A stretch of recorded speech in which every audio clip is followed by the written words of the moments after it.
Hey there, I'm Professor Covey, and my school is down. I'm guessing yours is too. We are switching from classroom instruction to fully online, and as an online instructor, I'm really worried about the mass number of students that are going to have to become online students overnight and the workload that that means for our teachers. So if you are really nervous about becoming an online student overnight, I've compiled, with the help of my current online students, 7 tips for becoming an online student overnight. Tip number 1, accept that this is just going to take longer. Not only are you adjusting to the learning management system, to Canvas, but you're adjusting to your teacher, adjusting to being an online teacher. So the learning curve is going to be a lot longer, and if you just go in with the attitude of, I need a little patience, I need a little extra time, you'll be able to adjust in a matter of days instead of weeks, which is going to help you immensely with the amount of work you then need to do once you've adjusted and given yourself the time to become a solid online student. Tip 2, start first thing in the day. Seems straightforward, right? Like anything we should do, we should just start first thing in the day. But it's especially important as an online student because you have in your mind, oh, I have these math problems I have to do, but you haven't looked at what that's going to encompass yet. So starting first thing in the day will help you plan out the rest of the day and prevent that procrastination and stress and the mistakes that come from them at the latter part of the day. I asked my online students what some of their biggest tips were, and most of them said start early. Start first thing in the day, just get it over with, or just get it started so you know how much you're going to need to close out for the day. Tip number 3, print it out. If you can, print out as many things from your online class as possible. I don't just mean lecture notes, I also mean directions. Print them out, annotate them, highlight, circle, star, put glitter glue on them, I don't know. Something to make it more personal, annotate with your own style, because when you read an uninterrupted block of text, amendment, if any of us read an uninterrupted block of text nowadays, we lose it. When was the last time you read a full article? Think about that with directions. You're not going to hit all of the requirements if you don't reread, print them out, annotate.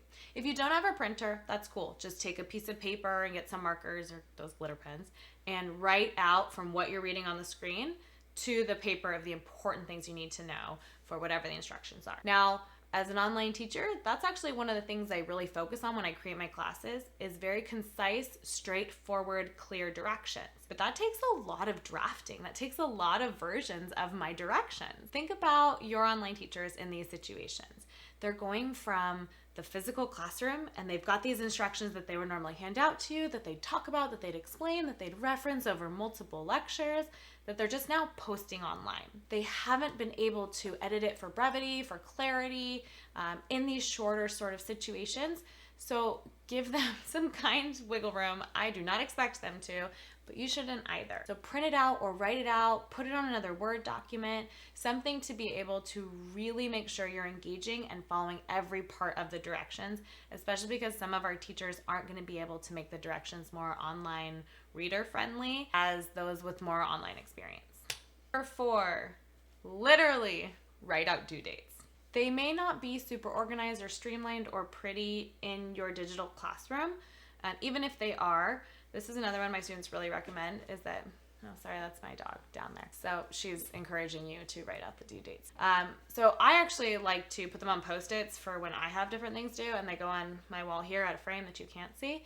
And I'll organize them that way. A lot of my online students actually buy physical planners and write them out that way. Maybe you're going to be really cool and put them in your Google Calendar. I don't care. Just some method that's outside your digital classroom to remind you of when everything is due.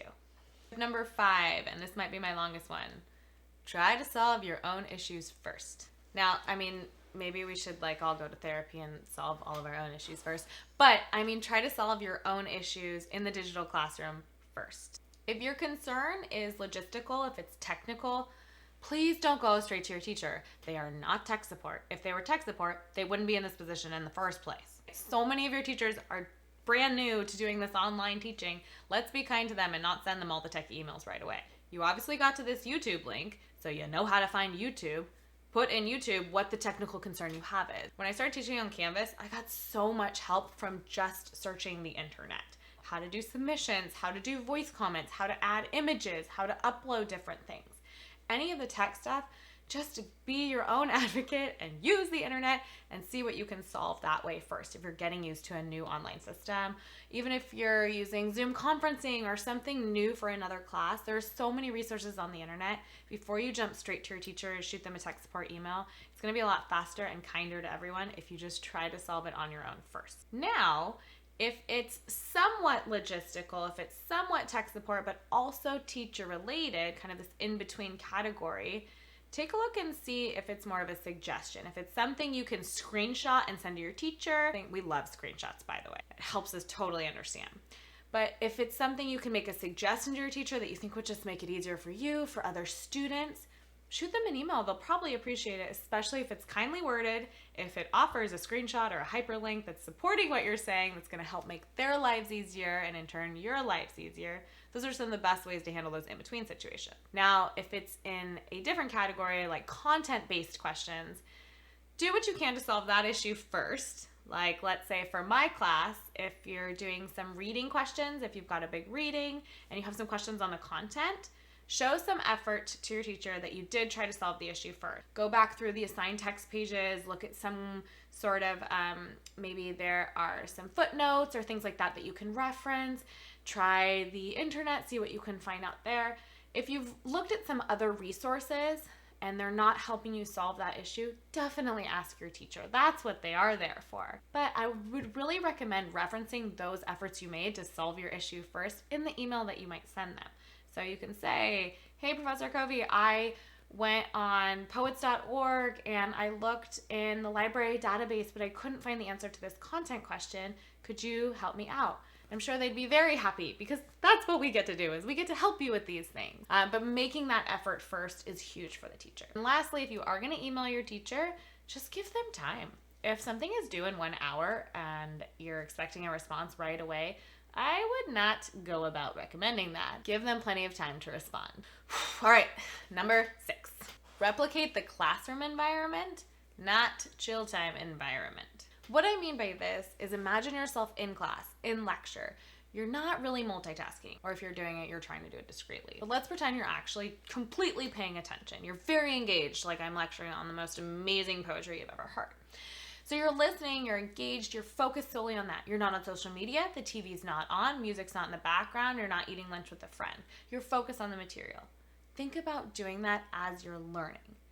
This isn't all just homework time. It's important to remember that you are not just getting homework to work on at home. You're also now getting all of your class lecture material, workshopping, discussions, lab, etc. in an online environment.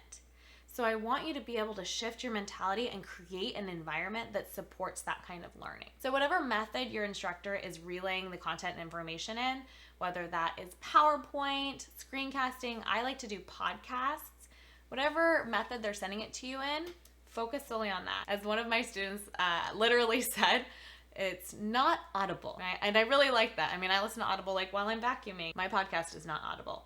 Pay straightforward attention. Okay, tip 7, last one. Simple, but take breaks. Like I said earlier with the tips about starting early, it's a similar idea here. If you start early, work on that time and then schedule those breaks. You need to get outside, get some fresh air, maybe go for a walk, fix yourself a snack, pet your cute dog. Whatever you need to do that for a specific scheduled amount of time. I recommend something like 25 minutes. Set a timer on your phone because you're going to get lost in Twitter, and then go back to the work you're doing. Tell yourself, okay, I'm going to complete these 40 math problems, and then I'm going to go have a snack, walk my dog very briefly, and come back and finish the other 10. Setting some sort of schedule like that is really going to help you out, making sure you're taking those breaks, because like I said with the last tip, this is going to be a long day, right? You're using your classroom time, your lecture time, and your homework time all in the same environment. So make sure you break it up. Okay, those are my 7 tips for becoming an online student overnight. I hope they were helpful. I know there's a lot going on in all of our worlds and environments right now.